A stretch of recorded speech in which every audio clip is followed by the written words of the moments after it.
Hi guys, and Jason from Average Gel to Runner. Week 3 already, can you believe it? All done and dusted, on and off to week 4. And I thought, well, just to try and introduce a topic every week, maybe make it a bit more fun and a bit more interesting for everybody to have a listen to.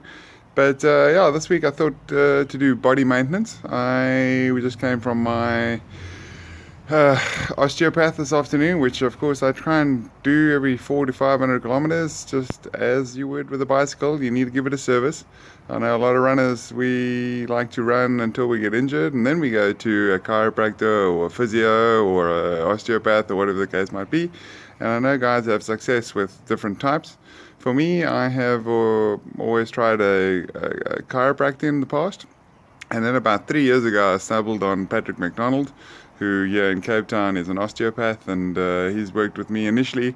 As with all runners, I used to go to him every time I had an injury or a bit of plantar fasciitis or whatever the case might be. And one day he said to me, well, why don't I come in and we do maintenance rather? So much like you would with a bicycle, you need to go and have it serviced every 1,000 kilometers. I kind of try and give myself or my body a service every 4 to 500 kilometers. So we've just come off another big week. I think 119 or 120 kilometers last week.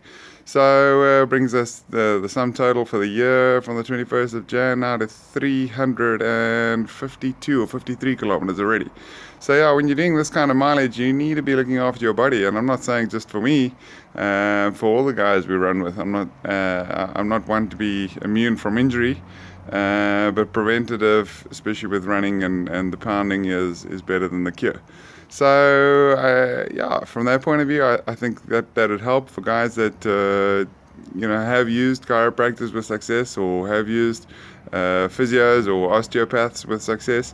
That's great for injury recovery, but I would suggest that you put it in as a preventative measure as well when you're doing mileage, even if it isn't really high mileage.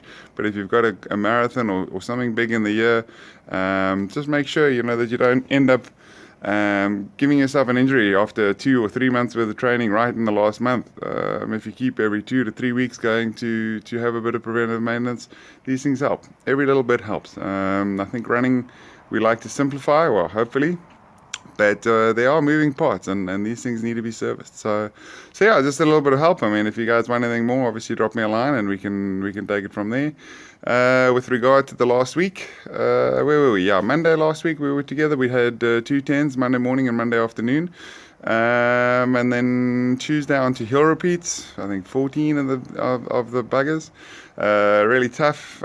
Wednesday morning, nice easy 10K. And then Wednesday afternoon, we did a trail run out in Mirandale, which is very, very beautiful.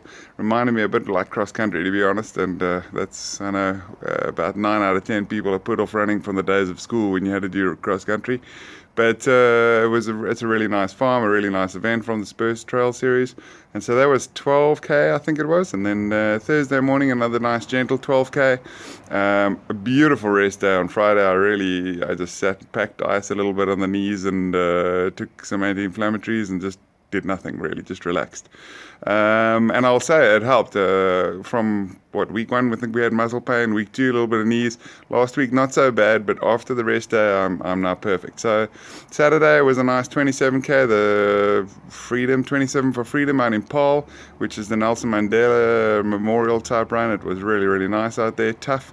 First 9Ks in sand and rock, and then they throw you back on the tar just after all the legs are softened up. So I know that was tough for most people. And then yesterday, what we thought was going to be a really hot, humid, and muggy day, just out along the coast, ended up being Hurricane Andrew. Between the wind and the rain, it turned out to be quite a challenging 30.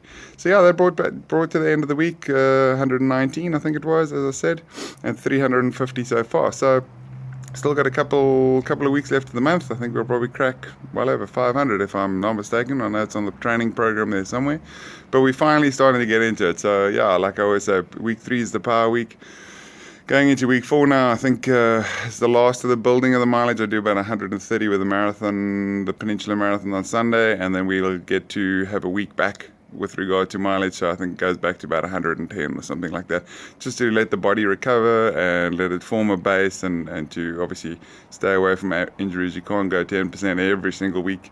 You need to normally go up every 3 weeks, or a little bit every week for 3 weeks, and then back 1 week to what would essentially be week 2, and this kind of helps the body adapt to this kind of mileage.